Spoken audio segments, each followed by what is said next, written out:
Hello' beginner চেনেললৈ পুনৰ আপোনালোক সকলোকে স্বাগতম জনালোঁ।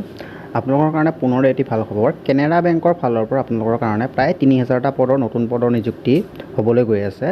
আৰু এই ভিডিঅ'টোৰ দ্বাৰা মই আপোনালোকক সকলোখিনি কথা বুজাই দিম। আপোনালোকে ক'ৰ পৰা এপ্লাই কৰিব পাৰিব, কিমান টকা দৰমহা হ'ব, বয়সৰ সময়সীমা কিমান, গোটেইখিনি কথা এই ভিডিঅ'টোতে বুজাই দিম। তাৰ আগতে যদি আপোনালোকে প্ৰথমবাৰ আমাৰ চেনেলটো ভিজিট কৰিছে তেনেহ'লে চেনেলটো লাইক কৰি পেলাই ছাবস্ক্ৰাইব কৰি ৰাখিব এনেধৰণৰ জব ইনফৰ্মেটিভ ভিডিঅ'সমূহ পাই থাকিবৰ কাৰণে। তো ব'লক এতিয়া বেছি দেৰি নকৰোঁ, ন'টিফিকেশ্যনখনলৈ আগবাঢ়োঁ। তাতে আমাৰ কি কথা উল্লেখ কৰা আছে। আপোনালোকে যদি ন'টিচখন লক্ষ্য কৰে, ন'টিচখনত আপোনালোকে দেখা পাব যে ইয়াতে আপোনালোকৰ কেনেৰা বেংকৰ ফালৰ পৰা প্ৰায় 3000টা পদ আপোনালোকৰ মুকলি কৰি দিয়া হৈছে। ঠিক আছে, আৰু এই যিটো লাষ্ট ডেট আপোনালোকৰ অনলাইন এপ্লাই কৰাৰ ডেটটো দি দিছে আপোনালোকৰ 4/10/2024 মানে অক্টোবৰ মাহৰ 4 তাৰিখে আপোনাৰ ইয়াতে লাষ্ট ডেট থাকিব। তাৰ আগতে আপোনালোকে ইয়াৰ এপ্লাই কৰিব পাৰিব। ষ্টাৰ্টিং এপ্লাই ডেটটো মই আপোনালোকক জনাই দিম, তাৰ আগত ভিডিঅ'টো আপোনালোকে সম্পূৰ্ণ চাই থাকিব। ইয়াৰ যিটো আপোনালোকৰ পোষ্ট হৈছে, নেম অফ পোষ্ট, সেইটো হৈছে আপোনালোকৰ গ্ৰেজুৱেট। টোটেল আপোনালোকৰ পোষ্ট আছে প্ৰায় 3000টা পোষ্ট। আৰু তাতে স্পেচিয়েলি কথা হ'ল যে আপোনালোকৰ ইয়াতে অসমৰ কাৰণে এক্সট্ৰা পোষ্ট আছে, আৰু অসমৰ কাৰণে আপোনালোকৰ প্ৰায় 30টা পোষ্ট ইয়াতে অসমৰ কাৰণে আছে।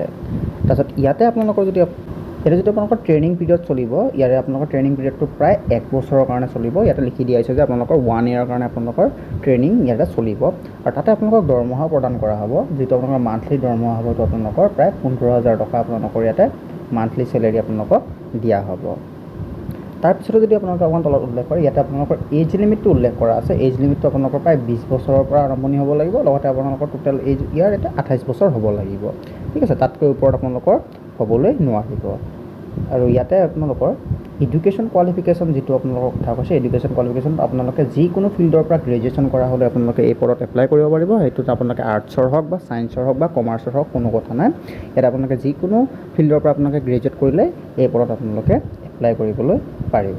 তাতকৈ ইম্পৰ্টেণ্ট কথাটো হ'ল যে আপোনালোকৰ তলত যিটো পইণ্ট আপোনালোকৰ উল্লেখ কৰা আছে, আপোনালোকে তাতে লক্ষ্য কৰিলে দেখা পাব যে তলৰ পইণ্টটো যদি আপোনালোকে লক্ষ্য কৰে, টেষ্ট অফ লোকেল লেংগুৱেজ। এই লোকেল লেংগুৱেজ আপোনালোকে যিটো 10th and 12th আপোনালোকৰ যিটো marksheet, certificate and evidence of having studied the specified opted local language will not be required to undergo the local language test. ঠিক আছে, ইয়াতে আপোনালোকৰ যিটো ক্লাছ 10 and 12ত লোকেল লেংগুৱেজ মানে আপোনালোকৰ আমাৰ অসমত যি হ'ব এছামিছে হ'ব, এছামিজ যিটো আপোনাৰ লোকেল লেংগুৱেজ আছিল, তাৰ পৰা আপোনালোকৰ এটা টেষ্ট লোৱা হ'ব। তাৰ কথাখিনি আপোনালোকৰ তলত যিটো উল্লেখ কৰি দিছে যে for the other candidate test for knowledge of local language will be conducted as a part of selection process. আপোনালোকৰ যিটো চিলেকশ্যন প্ৰচেছ হ'ব, তাতে আপোনালোকৰ লোকেল লেংগুৱেজৰ ওপৰত এটা টেষ্ট লোৱা হ'ব, যিটো অসমৰ ক'লে এছামিজ যিটো আছে আমাৰ এছামিজটো আমাৰ লোকেল লেংগুৱেজ হয়। তো সেইটো কাৰণে আমি এছামিজৰ আমাৰ এটা কি ল'ব দিব, টেষ্ট দিব লাগিব আপোনালোকে। তো it will be conducted when the candidate call the document verification by the bank candidate who fail the qualification this test not be engage as appearance. মানে ইয়াতে আপোনালোকে কি কৈছে, যেতিয়া আপোনালোকৰ ডকুমেণ্টছ ভেৰিফিকেশ্যন হ'ব সেই সময়তে ইয়াত এটা পৰীক্ষা লোৱা হ'ব। সেই পৰীক্ষাটো যদি আপোনালোকে নিদিয়ে তেনেহ'লে আপোনালোকক ডিছকুৱালিফাই কৰা হ'ব। তাৰপিছতে যদি আপোনালোকে লক্ষ্য কৰে, ইয়াতে কি কৈছে যে ফিজিকেল এণ্ড মেডিকেল ফিটনেছ আপোনালোকৰ এটা ফিজিকেল টেষ্ট লোৱা হ'ব। এইটো ইমান চিন্তা কৰিবলগীয়া নাই যে ডিফেন্সৰ কোনো ধৰণৰ ফিজিকেল টেষ্ট নহয়, আপোনালোকৰ যিটো লোকেল লেংগুৱেজ টেষ্ট হ'ব সেইটোৱে আপোনালোকৰ ইম্পৰ্টেণ্ট হ'ব। ইয়াতে খালি আপোনালোকক চাব যে আপোনালোকে ফিট আছে নে নাই। ঠিক আছে, আপোনালোকে PWBD কেণ্ডিডেট যাতে নহয় সেইটো আপোনালোকৰ ইয়াতে সেইখিনি চেক কৰিব, আপোনালোকৰ ঠিক আছে নাই, ইমান বেছি হেৰি নহয়। আৰু ইয়াৰ যিটো আপোনালোকৰ ষ্টাৰ্টিং অনলাইন এপ্লাই ডেট হৈছে, সেইটো আপোনালোকৰ 21 ছেপ্টেম্বৰ 2024 পৰা আপোনালোকৰ ষ্টাৰ্টিং ডেট আৰম্ভ হৈছে। আৰু যিটো আপোনাৰ লাষ্ট ডেট হৈছে সেইটো আপোনালোকৰ 4 অক্টোবৰ 2024 আপোনালোকৰ ইয়াৰ লাষ্ট ডেট থাকিব।